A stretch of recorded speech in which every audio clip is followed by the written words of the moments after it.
Anywhere, one Kenyan supporting the issue of Kenya purporting to build an Ebola facility in Nanyuki.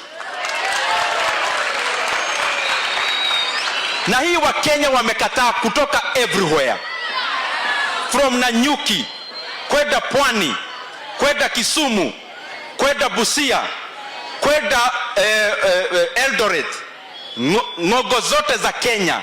Wakenya wamekataa hii mambo ya hiyo facility, na ni vibaya sana. Naona viongozi wa serikali, they are trivializing this matter. I saw the response of the government yesterday, which was heartbreaking, that the government is telling us at the Kenyans who are against that facility ati hawana information, ati they are ignorant. We want to tell our leaders, you are telling Kenyans that wanapiga hiyo facility hapa Kenya kwa sababu hawana information. We throw the question back to you. Do you want to tell us that Marco Rubio and the American government are also ignorant and they also don't have information? That is why wanakataa hata even one case to land in their soil. If you are calling Kenyans ignorant and telling Kenyans hawana information kwa kukataa kuletewa hiyo facility hapa, then tuambie, are you also saying the US government is also ignorant and they also don't have information kwa sababu wao wenyewe hawataki any suspected case in their country? This issue is clear. The US is saying exactly what Kenyans are saying.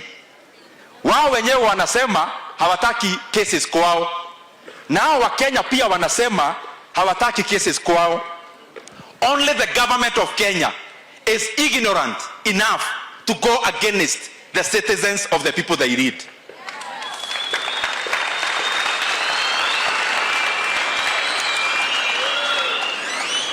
Kenyans have all the information and Kenyans know what they are saying, and Kenyans are saying that our country does not have the capacity that the US have. The US have better health care than us.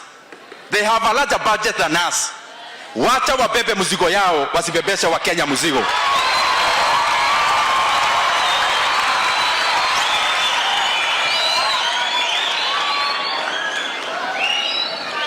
Na ya mwisho nikaona serikali inasema, unajua niliona jana wanasema, oh, you know, watu wa US walituuliza tujenge hii facility Kenya, we would look very inhuman if you don't build it.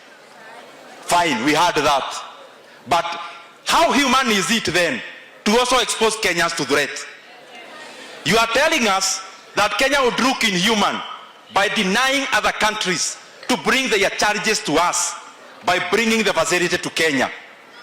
What humanity is there then to expose Kenyans on the same problem? Kwa kauli moja wa Kenya tumekataa hiyo facility, hatuitaki Kenya.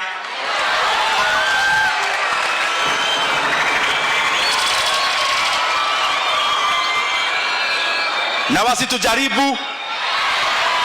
wasitujaribu. Nyinyi serikali msijaribu wa Kenya. Hatutaki hiyo maneno iletwe hapa Kenya. Hatutaki hiyo facility hapa Kenya. Na msituambie wa Kenya hawajui kile wanasema. Kenyans are learned. Kenyans are learned. Na wanajua kile wanasema. Na hawataki hiyo facility hapa Kenya kwetu. Mchukue pesa ya Amerika mpelekane nao na huko, lakini msituletee hiyo maneno hapa. Asanteni sana. Thank you very much. Haya, wapi makofi ya mheshimiwa? Kuna hii mambo inafanyika katika mashule zetu this second term. Even here there are schools that are closed, the boarding schools. We have seen schools as big as Alliance for the first time zimefungwa. And this is a situation where we must, as Kenyans, we reflect tujiangalie kama the fabric of Kenya, the fabric, everyone, whether even us who are not in schools are the right examples for those who are in schools, so that we recalibrate our national values again, so that tukue na utu sisi wote kama wa Kenya. But even doing that, I want to responsibly and to respectively request the Ministry of Education. It is yes good to test them, but it is also leadership to look at the situation and take the right decision for that particular moment. Na mimi nauliza ministry yetu ya elimu, and I'm saying this as a leader, knowing very well that education is very close to our hearts, including mine. Kama nchi tukiangalia vizuri tuone ya kwamba the pressure is too much, na wanafunzi especially wale wako boarding school can be given even a weekend off, we must do it as a country to avert whatever is happening in our institutions.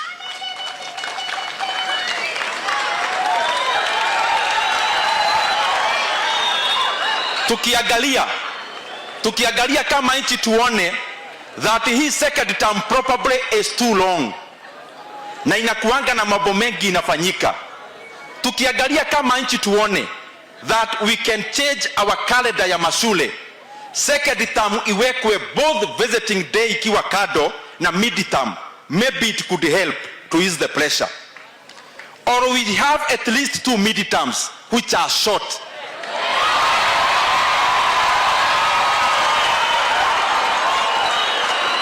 And I am not saying this to please especially kwa sababu tuko na wanafunzi hapa. Nasema hii tuangalie kama nchi tuone. Kama hapa sitaki kuharibia mashule za kwetu jina, so sitataja majina. But some of our premier schools here hawako shule. Even some of the national schools hawako shule. Nauliza ministry, badala ya tujipige kifua kama sisi viongozi, let us see if there is something we can do around reworking the calendar of the second term, kwa sababu ndio inakuaga na shida sana. Even if it means we go for 4-5 weeks, we give students voluntarily, not everyone, because some come from very far. Even if we give them a voluntary break, or from Thursday to Monday, and we do maybe 2 short midterms, probably it could ease pressure na tuache kuona hizi mambo zinafanyika katika mashule.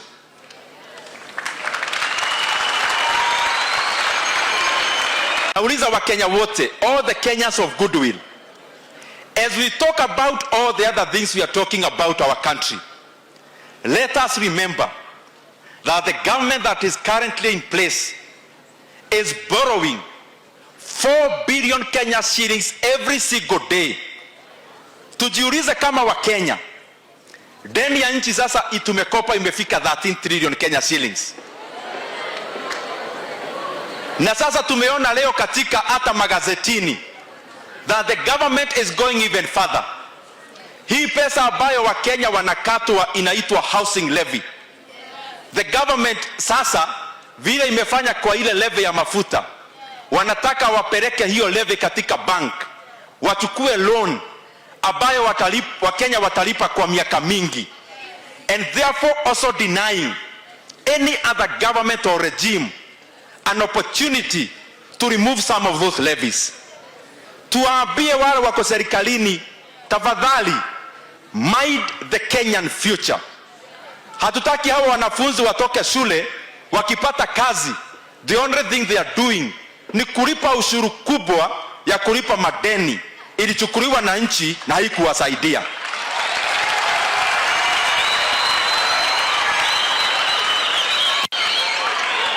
We do not want this kind of overborrowing, and we are telling the government we do not approve that the government takes a loan through a funny name called securitization, of taking the housing levy in the bank as collateral, wabebesha wa Kenya mzigo, even without minding that other governments could come and have different fiscal policies. Hiyo mambo ya madeni everywhere kasimo ni madeni, simo igima madeni. Tuteremushe hiyo appetite ya madeni, na Wakenya wajiulize, the 4 billion we are borrowing every single day, can we see where it is going even fast? Tujiulize hayo. Jambo la tatu, tukiwa hii harakati ya kutengeneza bajeti pale bungeni, nauliza pia sisi wote kama viongozi, this is not the time ya kuweka bajeti kubwa katika maofisi kubwa kubwa. This is the time to look after the education of the Kenyan children. Na zile maofisi wamewekewa pesa mingi to a tune of over 100 billion Kenya shillings as a war chest for the campaigns, which I know definitely where those monies are allocated. That is the wrong policy. Hiyo pesa ikuje kwa elimu, capitation ifike mapema, walimu wale wanajitolea kama JSS interns wote 44,000 wapewe kazi in permanent and pensionable terms. Tuache mambo ya kuharibu kodi na pesa ya Wakenya.